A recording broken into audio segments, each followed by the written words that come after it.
disciplines. So we've been talking about prayer, worship, generosity, stewardship.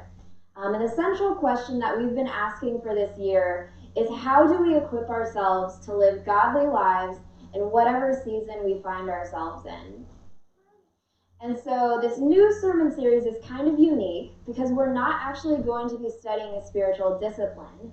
Instead, we're going to be doing a deep dive into the concept of wisdom. But before we get into it, let me just open us up in a word of prayer. God, we thank you for this opportunity that we have today to come here and to be together and to learn more about who you are and what you've called each of us to do. God, I pray that you would bless this message today and that you would just empty me of any of my words and that everything I say would just come directly from you. And I know a lot of people are excited for this series, and I'm really glad for that, but God, I pray that ultimately your name would be praised as a result of it. Once again, just bless this message, bless this series as we move forward. God, we thank you for all that you are and all that you do. In your name I pray, amen. So like I said, we're going to be spending the next 4 weeks doing a deep dive into the idea of wisdom. So why wisdom?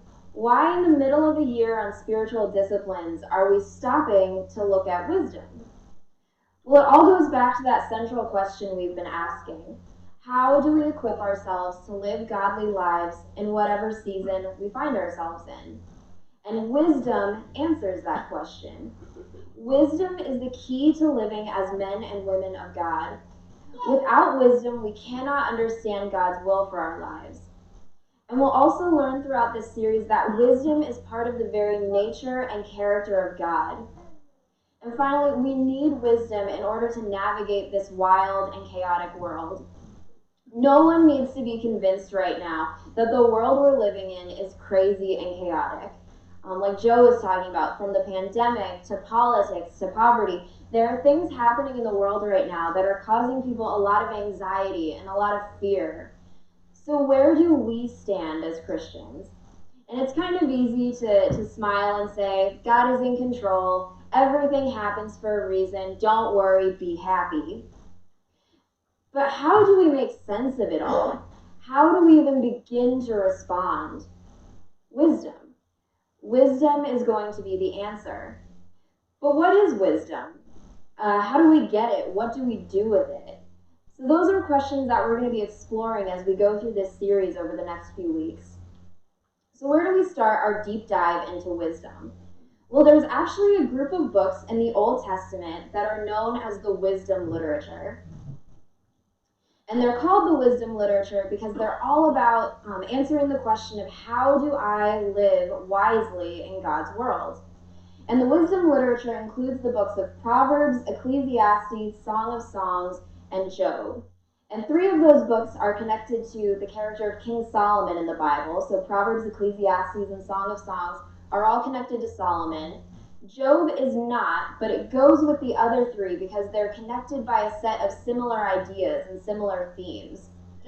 And so if you're taking notes today, some of the core themes that are going to pop up as we study the wisdom books are the character of God, the dichotomy of order and chaos, and good and bad.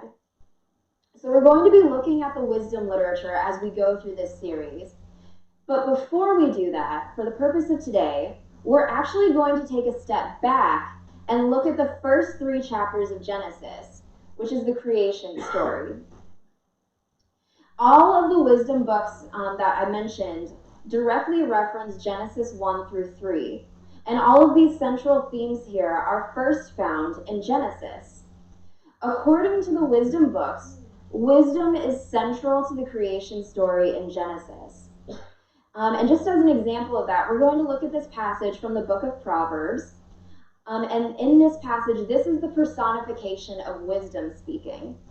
And wisdom says, "The Lord created me at the beginning of his way, before his deeds long in the past. I was formed in ancient times, at the beginning, before the earth was. When there were no watery depths, I was brought forth. When there were no springs flowing with water, before the mountains were settled, before the hills, I was brought forth. Before God made the earth and the fields or the first of the dry land, I was there when he established the heavens, when he marked out the horizon on the deep sea, when he thickened the clouds above, when he secured the fountains of the deep. When he set a limit for the sea so the water couldn't go beyond his command, when he marked out the earth's foundations, I was beside him as a master of crafts. I was having fun, smiling before him all the time, frolicking with his inhabited earth and delighting in the human race. And what we'll see is the author of Proverbs is actually going to portray wisdom as a woman, Lady Wisdom. And so what we have here in Proverbs is actually a retelling of the creation story in Genesis, but it's told from the perspective of Lady Wisdom. So we're going to go back to the beginning, as the Sound of Music says, a very good place to start. And so we're going to start our wisdom journey in Genesis chapter 1. And there's a tendency when people look at the first 3 chapters of Genesis to make it all about this scientific origins debate, all about evolution versus young Earth, and what is the age of the Earth, and what is the origin of humans. But for the purpose of this series, I actually want us to look at the creation story through a different lens. Instead of looking at it through the lens of scientific origins, I want us to look at it through the wisdom lens. And so we're going to be looking at how is God demonstrating wisdom in the creation story. And so we'll start with Genesis chapter 1, verses 1 through 2. It says, "When God began to create the heavens and the earth was without shape or form. It was dark over the deep sea, and God's wind swept over the waters." Now, people have a tendency to read these verses and without even thinking about it, we supply modern definitions of words into the text. But we shouldn't do this. That's not good Bible interpretation. Good Bible interpretation means that words mean what they meant to the person that wrote them. So for example, sometimes we read the phrase the heavens and the earth, and we immediately think of outer space and the planet. But the author of Genesis didn't know about any of that. So when the author of Genesis talks about the heavens, he's talking about what's up there. And when he talks about the earth, he's not talking about the planet or the globe, he's talking about this. What's beneath my feet? And so what he's saying is, when God began to create, what's up there and what's down here? Or another way of understanding it is the sky and the land. And that's going to be important as we continue through the wisdom literature. That's going to pop up a lot. And so it goes on to say that the earth was without shape or form. And the Hebrew phrase that's used here is tohu vavohu. It's really fun to say. Go ahead and say it. Tohu vavohu. It's not tofu, by the way. It's tohu vavohu. It's a poetic phrase. And what it means is uninhabited wasteland. So tohu vavohu is used in other parts of the Old Testament, and it's used to refer to deserts or to wilderness. It's a place where people can't live. It's uninhabited. It's a wasteland. There's no life there. And the first two verses of Genesis also mention darkness and deep waters. So what's going on here? How can I have an uninhabited wasteland that is also underwater and it's also dark? What is this? And why are we even spending so much time looking at this? And it's because in the ancient Near East, that's the culture that the Bible came out of, that's the culture that the Israelites were a part of. Those 3 elements of darkness, deep waters, and wasteland all are symbolic of chaos. And so the picture that Genesis is painting is of a world that is dangerous and chaotic. It's uninhabitable. It's not a place where people can make their home. So what is God going to do? The next few verses will tell us. That should actually say Genesis 1, 3 through 13. So Genesis 1, 3 through 13. God said, "Let there be light," and so light appeared. God saw how good the light was. God separated the light from the darkness. God named the light day and the darkness night. There was evening and there was morning the first day.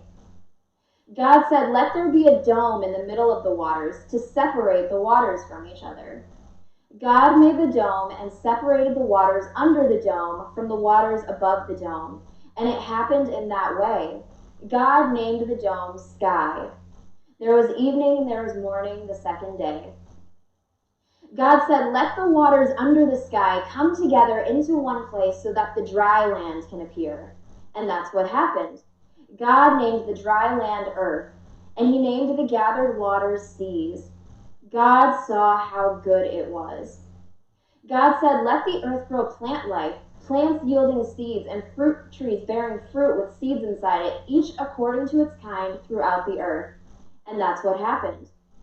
The earth produced plant life, plants yielding seeds, each according to its kind, and trees bearing fruit with seeds inside it, each according to its kind. God saw how good it was. There was evening and there was morning, the third day. And so what we see here is God's ordering of creation. So he separates the light from the darkness, and he separates the waters above from the waters below. And to understand that, we kind of have to jump into the mind of an ancient person. So the ancient people believed that there were waters above the sky, because when it would rain, water would come down. And so they had this idea of waters above and waters below. And so what we see here in God's ordering of creation is that he separates those waters. And what he's doing is he's creating a space in the middle where people can live. And then he gathers the waters below into the seas to bring forth the dry land. So he separates the seas from the dry land. And then he causes plants to grow on the dry land.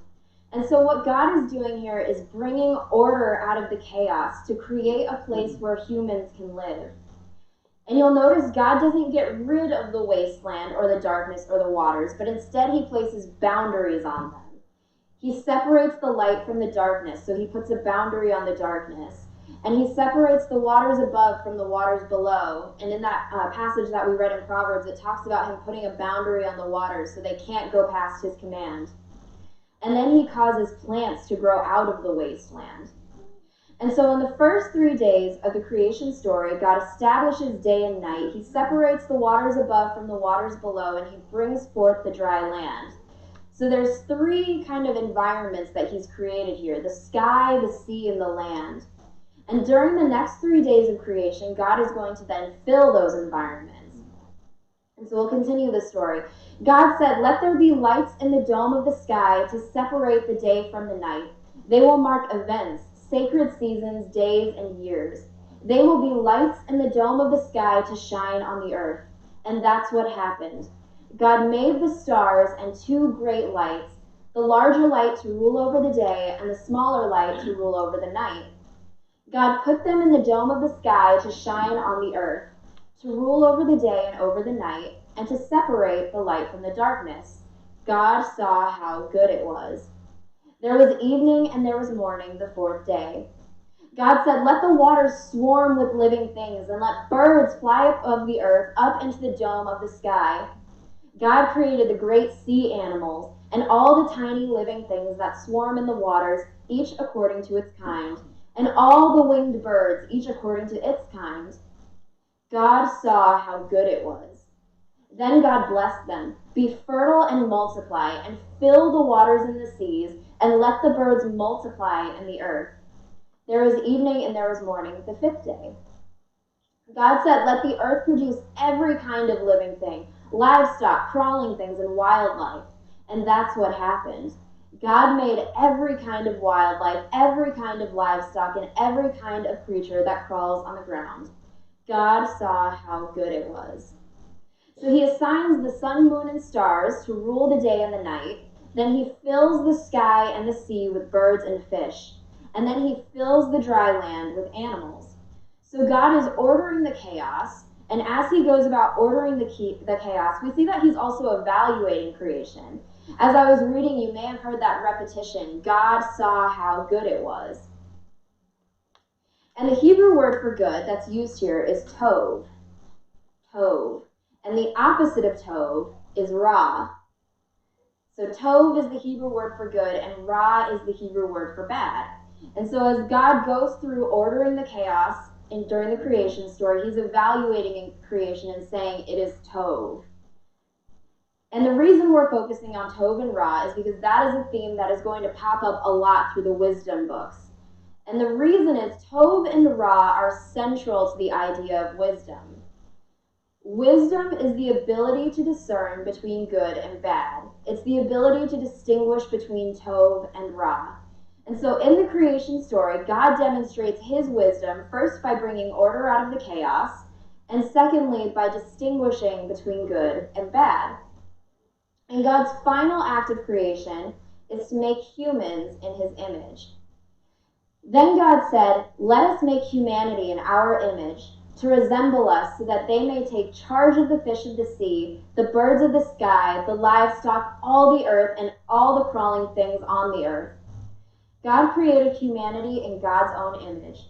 In the divine image, God created them. Male and female, God created them. God blessed them and said to them, "Be fertile and multiply, fill the earth and master it. Take charge of the fish of the sea, the birds in the sky, and everything crawling on the ground." Then God said, "I now give to you all the plants on the earth that yield seeds within it, and all the trees whose fruit produces its seeds within it. These will be your food. To all the wildlife, to all the birds in the sky, and to everything crawling on the ground, to everything that breathes, I give all the green grasses for food." And that's what happened. God saw everything he had made. It was supremely good. There was evening and there was morning, the sixth day. So to summarize everything that's happened in this chapter, we started with a chaotic and uninhabitable world. And then God uses wisdom to establish order and to fill and cultivate creation. God uses wisdom to evaluate his creation. And then God creates humans in his own image. And if you've been following along with our discipleship training that we've been going through this year, we learned about it a little bit earlier in the year. To be made in God's image means that we represent his rule on earth. God gives humans the job of filling the earth and ordering it, just like God did in his act of creation. So to be made in the image of God means that we have been given the calling to continue God's creation work of filling and bringing order. And that brings us to the next chapter of Genesis. So in Genesis chapter 2, the heavens and the earth and all who live in them were completed. On the sixth day, God completed all the work that he had done, and on the seventh day, God rested from all the work that he had done. God blessed the seventh day and made it holy, because on it God rested from all the work of creation. And I love that song that we sang right before we started, because there's that line that the heavens are your tabernacle. And we'll see throughout the Bible that creation is compared to the tabernacle or the temple. It's the place where God's presence resides. And so there's a passage in Isaiah 66 where it says, the heavens are your throne and the earth is your footstool. And God calls the earth his resting place. Creation is his resting place. And he's referring to the idea of a temple. And so what we see in Genesis is that God is making the world, and the world is going to be his temple. And so when it talks about God's seventh day rest, it's not talking about God taking a nap. What it's talking about is that God's presence is filling and residing within creation. And so the seventh day is when God takes his place as king over creation. It's when his presence begins to dwell within creation. And chapter 2 will go on to tell us that God plants a garden in the land of Eden. And if we look at the creation story through the lens of creation being God's temple, then the Garden of Eden represents the Holy of Holies. So later when the Israelites build God a temple, there's this place in the temple called the Holy of Holies, and that is the innermost part of the temple, and it's where God's actual presence resides. So in the creation temple, Eden, the Garden of Eden, becomes the Holy of Holies. It's the place where God's presence dwells in perfect harmony with his creation. And then God makes a human, the Adam, as he's called. And Adam is the Hebrew word for human. And so we're told in Genesis 2 that God forms the Adam from dust and puts him in the Garden of Eden. And there's a little bit of wordplay in the Hebrew. So when the author tells us that God put the human in the garden, the word he uses is the Hebrew word for planted. So God plants a garden, and then he plants a human in the garden. And chapter 1 told us that God created humans for the purpose of filling and ordering creation. And so this Adam who is in the garden is there to fill and to order. But he realizes that he can't do that alone. And so we come to that famous verse, Genesis 2:18. Then the Lord God said, "It is not good that the human is alone. I will make him a helper that is perfect for him." So up until this point, God has been evaluating everything in creation and calling it good, calling it tov. But here for the first time, God says, it is not good. Lo tov, he says, it is not good that the Adam is alone. And so God is going to make him a helper. And so we see in the story, God brings all of the animals to the Adam, and the Adam names the animals. And as he's naming the animals, he's realizing, if I'm going to take on this work of filling and ordering the earth, I'm going to need some help. And so he's looking through the animals and he's going, yeah, none of you are going to be any good to me. You know, no armadillo is going to help me rule the earth. And so he cannot find a helper that is perfect for him. And so God puts the Adam into a deep sleep, and he forms the woman. And here, the woman is called Azer in Hebrew. It's that word that's translated as helper. And I want to pause for just a second, because a lot of times we read that word helper and we assume that it means what it means in English. So sometimes when we use the word helper in English, we mean an assistant or like a junior partner. You think of like an assistant teacher. They're not the teacher, but they're helping the teacher. But that's not what the word means in Hebrew. Azer in Hebrew does not mean subordinate or junior partner or assistant. And that word Azer is used a lot throughout the Old Testament, and almost every time it's used, it's actually in reference to God. So the word Azer can't mean subordinate, or else the Psalms would be saying that God is my subordinate, which is obviously no good. And so the word Azer means rescuer. And Azer is someone who does for you what you cannot do for yourself. And so the central problem here is that the Adam is alone. So God is going to provide him with an Azer, someone to rescue him from his loneliness. And so how does he do that? He puts the Adam into the deep sleep, and he forms a woman from his Selah. Oh, I didn't put it in the PowerPoint. Oh well. So Selah often gets translated in this passage as rib. And the word Selah is used many times in the Old Testament, and it never means rib. Every time Selah is used in the Old Testament, it means side. So it'll refer to the side of a building or one side of the temple. And it's the side of something that has two sides.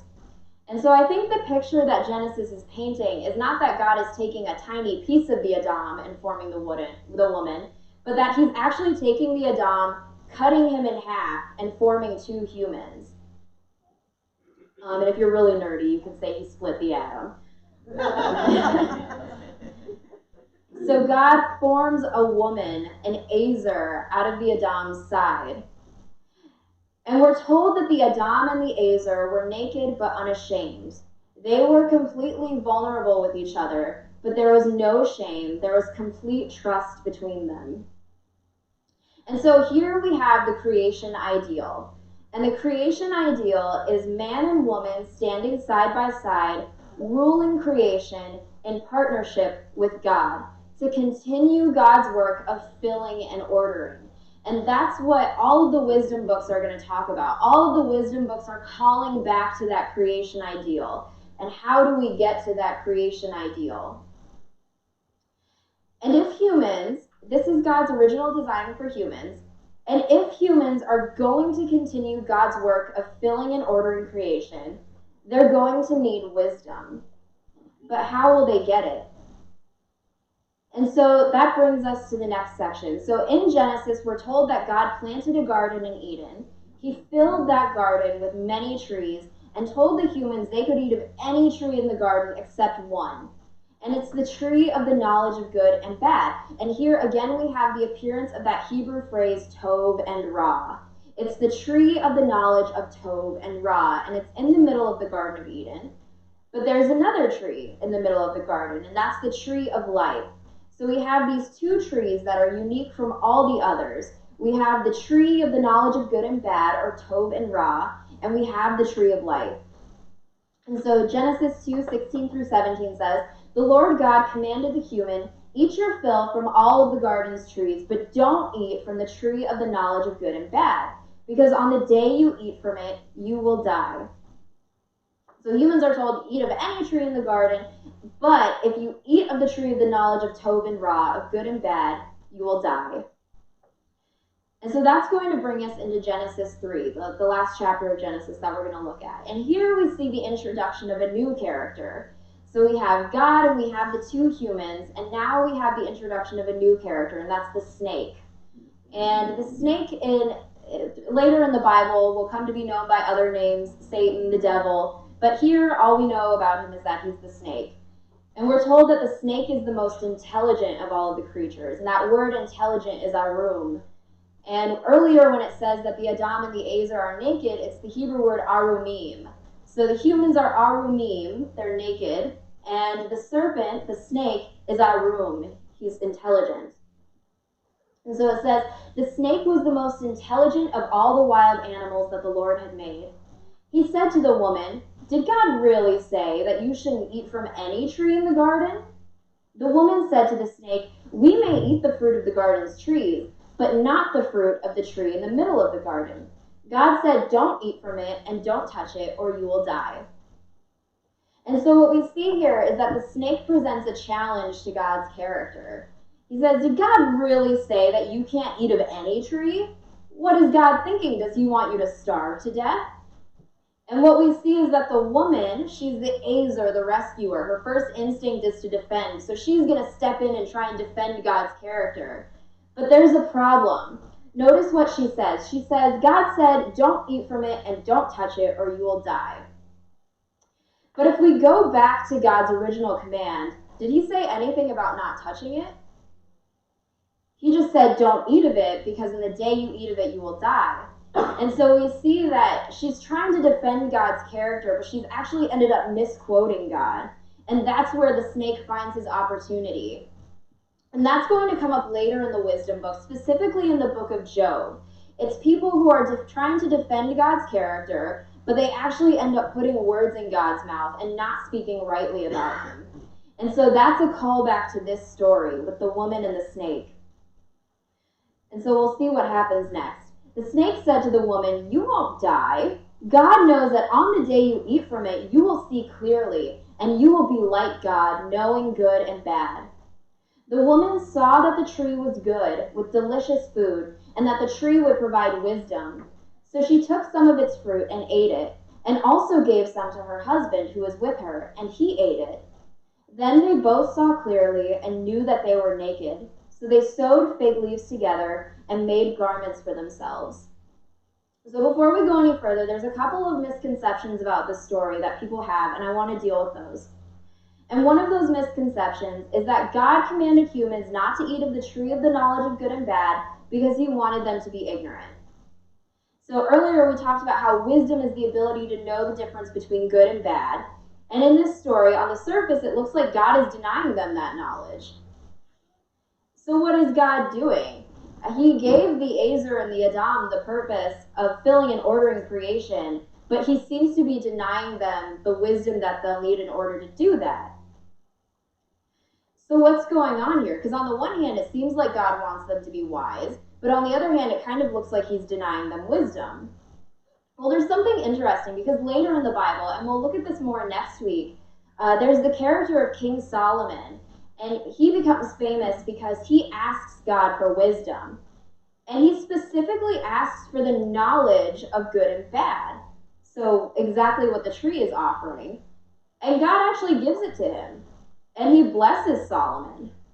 So what's going on in this story? Why does Solomon get blessed for wanting the knowledge of good and bad, and yet here in this story, humans are denied that knowledge?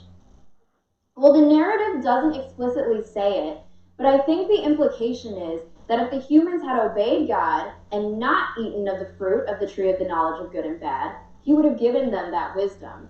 So in the very next verse here, it says that they hear the footsteps of God in the garden in the cool of the evening. And God comes and he's calling for them. He's going, human, where are you? And it seems like he was expecting the humans to be there. And so a lot of theologians believe that in the garden, in the cool of the evening, God would walk with the humans. And I think that's how God intended for them to get the wisdom that they needed, through a lifetime of walking with him and receiving wisdom from him. And we'll see later when in Jesus' own ministry, how does he train his disciples? They travel together and he teaches them. So Jesus basically takes his disciples on a 3-year walk. And so I think that was God's intention, for them to walk with him in the cool of the evening. And that was how they would receive wisdom. But now the humans have a choice.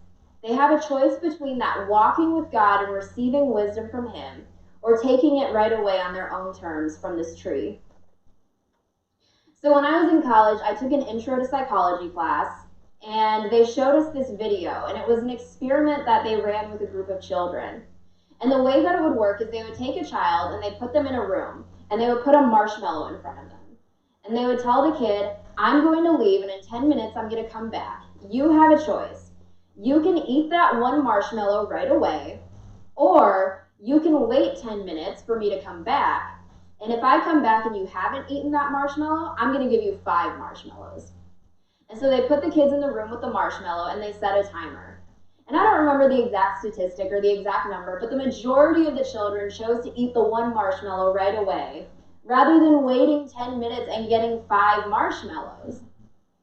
And that's kind of what's happening here in the Genesis story. So the humans have a choice. They can go the long, slow route of walking with God, learning from him, gaining wisdom from being with him, or they can take it right away on their own terms.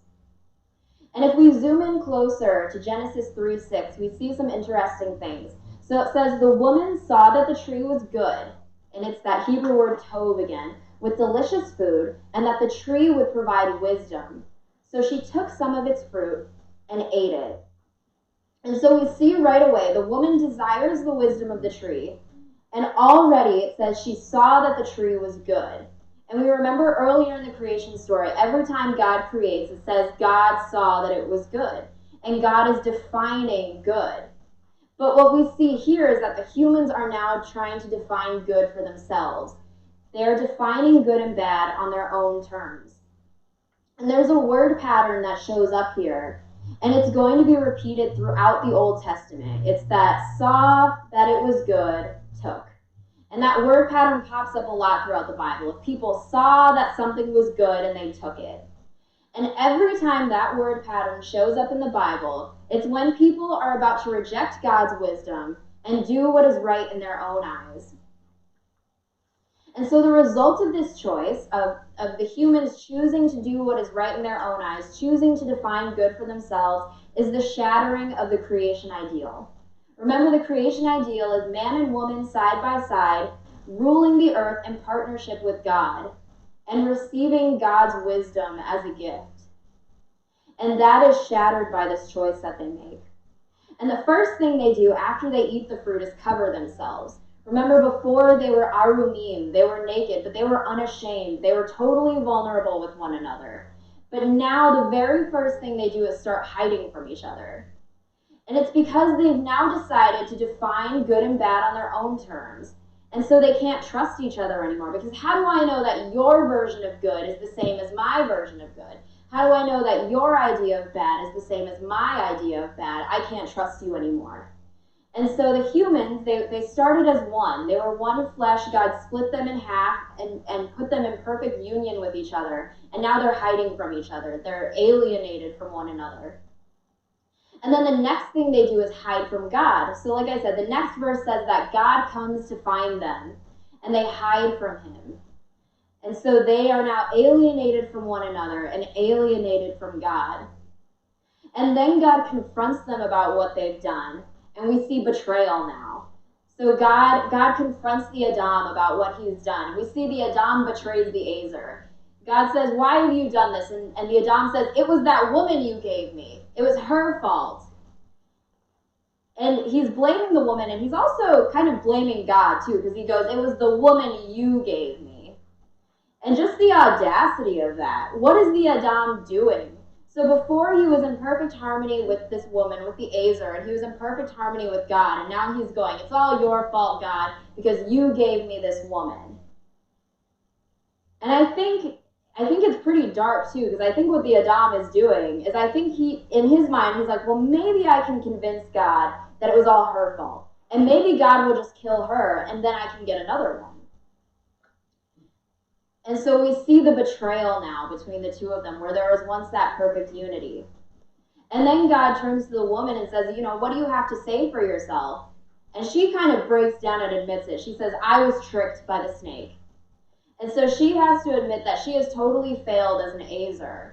Her role was to be the rescuer, to be the helper. But instead, she has become the Adam's downfall, and she's brought about her own downfall as well.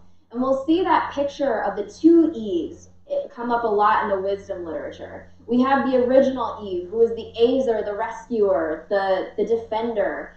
And then we have this foolish Eve, who is deceived by the snake. And so in the wisdom literature, they're going to take those two different pictures of Eve, and they're going to turn them into Lady Wisdom and Lady Folly. And folly is an Old English word for foolishness. And so we have these two pictures of Eve that are now going to pop up. And so the result of all of this, is that God ends up cursing the land. So before, the Adam and the Azer were working the land, they were cultivating creation, everything was beautiful. But now the land is cursed, and God says, before it was easy for you to cultivate, but now you're going to toil by the sweat of your brow. And that idea is going to pop up in the book of Ecclesiastes, because Ecclesiastes is going to talk about life under the sun. So we have the contrast, right? So before, in the perfect Eden, we have God walking with the humans in the cool of the evening. But now they're going to toil in the heat of the day. And so Ecclesiastes is all about that idea of toiling under the hot sun. And then, so the Adam once ruled the land, he ruled the earth, but now the earth itself is going to rebel against him. God says there's going to be thorns and thistles, and it's not going to be easy for you to plant and grow things anymore. And then God tells the woman, the Azer, he says, your desire will be for your husband, but he will rule over you. And so we see that phrase, that desire for, you will desire your husband, your desire will be toward him. That pops up later in Song of Solomon. And Song of Solomon is all about this what if story of what if things had gone right in Eden? What would that have been like? And so the consequence of this choice for the woman is that she's going to want to heal that rift that's formed between them. She's going to desire her husband. And instead of returning that desire, he's going to rule her. He's going to oppress her. And so that idea will come up later in Song of Solomon. Because in Song of Solomon, it's about this bride who is in love with her shepherd boy. And she says of her shepherd boy, his desire is for me. And so it's this what if, of what if when the woman's desire is for her husband, what if his desire is for her? But here we see the shattering of that ideal. So there's now alienation between the humans, and they're now alienated from God. And God exiles the humans from Eden, from the Holy of Holies, from the place where God's presence dwells. And they are also cut off from the tree of life. Because remember, there are two trees in the middle of the garden. There's the tree of the knowledge of good and bad, and there's the tree of life. And so if we continue, the Lord God said, the human being has now become like one of us, knowing good and bad. Now, so he doesn't stretch out his hand and take also from the tree of life and eat and live forever, the Lord God sent him out of the Garden of Eden to farm the fertile land from which he was taken. He drove out the human. To the east of the Garden of Eden, he stationed winged creatures wielding flaming swords to guard the way to the tree of life. And so before, they had access to every tree in the garden, but now they're cut off from the one tree that they need, the tree of life, the source of life.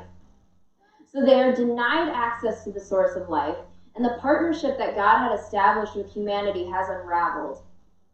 But there's also hope here. In Genesis 3:15, God promises that the seed of the woman will one day crush the head of the snake. And so the burning question throughout the entire Old Testament is, who will be the promised seed?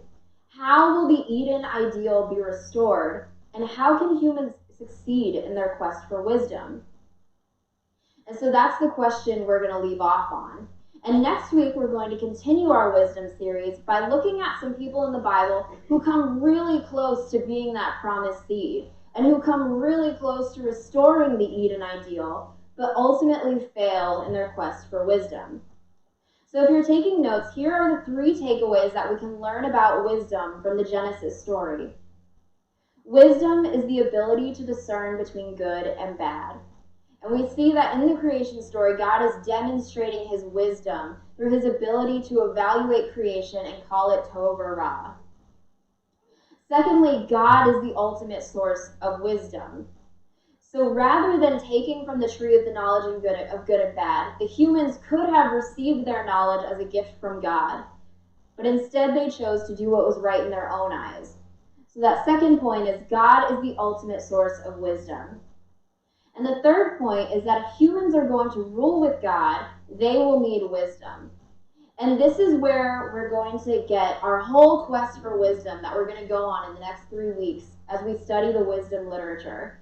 It's all about this idea of how do we live wisely in God's world? Where are we going to get this wisdom from? And what the wisdom books will do is they'll take the Eden story and they'll make it a paradigm for all of humanity. So every human now has a choice in the quest for wisdom. Like the man and the woman in Genesis, every one of us has to stand in the middle of the garden in front of those 2 trees, the tree of life and the tree of the knowledge of good and bad. And we have a choice to make. We can either choose the tree of life and choose to receive wisdom as a gift from God, or we can choose the tree of the knowledge of good and bad and choose to do what is right in our own eyes and to define good and bad for ourselves. And so that becomes the paradigm that we explore in the wisdom books. Whether to acknowledge God as the ultimate source of wisdom or to rule in our own right. And I hope that you'll join us next week and in the next 2 weeks as we continue our exploration of wisdom. But we're going to sing one more song now, and then I'll come back up and close this out.